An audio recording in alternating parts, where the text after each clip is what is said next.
à toutes et à tous, vous écoutez Cinécast. Salut Thibaut. Salut Guillaume. Cinécast, c'est le podcast qui chaque semaine vous recommande des films à voir au cinéma, en streaming ou VOD. Aujourd'hui, nous allons vous parler de A Son, un film de Mang Hong-Chung-gi, disponible depuis avril 2020 sur Netflix. Que se passe-t-il Thibaut? On est un peu en retard sur celui-ci, mais on vous en parle pour une bonne raison. C'est un film dramatique taïwanais qui raconte l'histoire d'une famille qui pense avoir connu le pire avec l'incarcération de son plus jeune fils, mais malheureusement les malheurs sont loin d'être terminés. Alors Thibaut, bon, toi tu as vu le film, on va te demander forcément si tu nous recommandes oui ou non, mais d'abord, pourquoi est-ce qu'on en parle maintenant?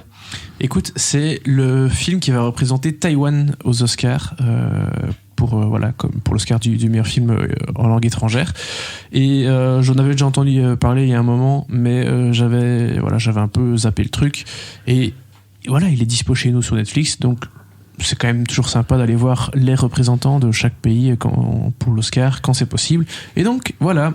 Est-ce que tu nous justement recommandes de regarder ce film A Son sur Netflix? Oui. Oui, donc on part dans la positive, c'est bien. Et peux-tu nous étayer un peu tout ça? Alors, ce que j'ai trouvé assez sympa pour commencer, c'est son histoire. T'as bien dit le pitch.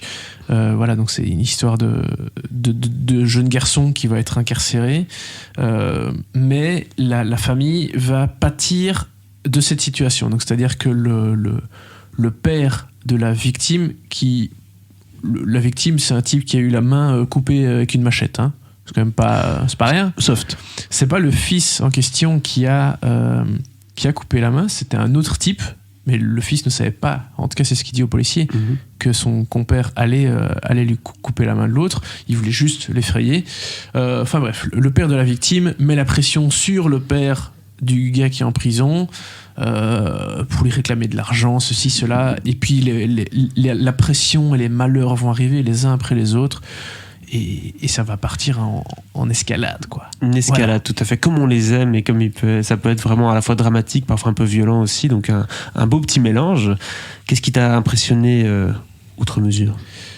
C'est vraiment bien réalisé. J'ai toujours un peu de mal avec le cinéma de Taïwan, parce que c'est un cinéma qui a certes des réalisateurs de grande qualité comme Ang Lee par exemple, mais il y a beaucoup de choses qui sont quand même vraiment pas très très bien de Taïwan. Et voir un truc... Chez Ang Lee aussi d'ailleurs, il y a des trucs qui sont moins bien.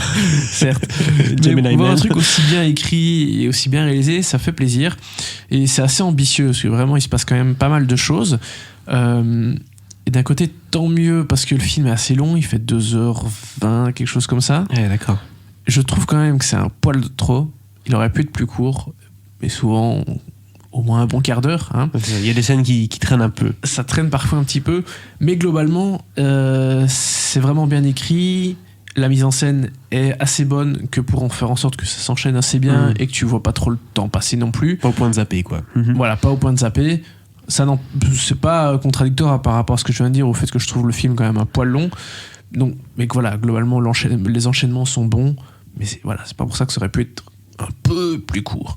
Les acteurs sont vraiment top aussi, notamment le rôle du père qui doit assumer, non justement il veut pas assumer, et il n'a pas assumé les conneries de son fils, mais d'un côté il les paye, quoi, hein. Il les paye quand même, et il y a toute le frère et la sœur aussi qui payent un peu les conneries du frère, enfin pas que les conneries du frère, ils ont leurs propres problèmes à régler. Donc voilà, c'est vraiment, ça va être problème sur problème. T'as l'impression que c'est un peu tu pourras avoir l'impression que c'est un peu too much. Tu dis ok, ils ont vécu ça, maintenant il y a ça qui arrive, oh putain maintenant il y a encore ça. Ouais, c'est ça. Mais je trouve que ça va, t'as pas trop ce sentiment ils ont vraiment tous les malheurs du monde qui leur tombent sur la gueule en même temps, donc voilà, ça fonctionne assez bien. Après, est-ce que ça aura comment dire, je sais pas s'il fera la shortlist aux Oscars, ça seul l'avenir nous le dira. Je pense qu'il y a eu des choses un poil meilleures dans d'autres pays, donc je serais pas étonné qu'il la skip, mais voilà, le film a eu globalement de bons retours un peu partout. C'est ça aussi qui a fait que j'ai voulu le rattraper. Je comprends, voilà, c'est pas un grand film, mais c'est plutôt un bon film. Et pour répondre à ta question que je vois là sur le bout de ta langue, sur le bout de tes lèvres, Vas-y. ce serait un bon 3 étoiles. Ce serait un bon 3 étoiles. J'allais justement te poser la question de la note. 3 étoiles également pour ce film-là. Voilà donc qui conclut cet épisode consacré à A Son, un film qui est disponible du coup dès maintenant sur Netflix. N'hésitez pas à partager votre avis sur ce film dans les commentaires et si c'est pas déjà fait, à vous abonner au podcast sur la plateforme de votre choix. À très vite pour de nouvelles recommandations cinéma.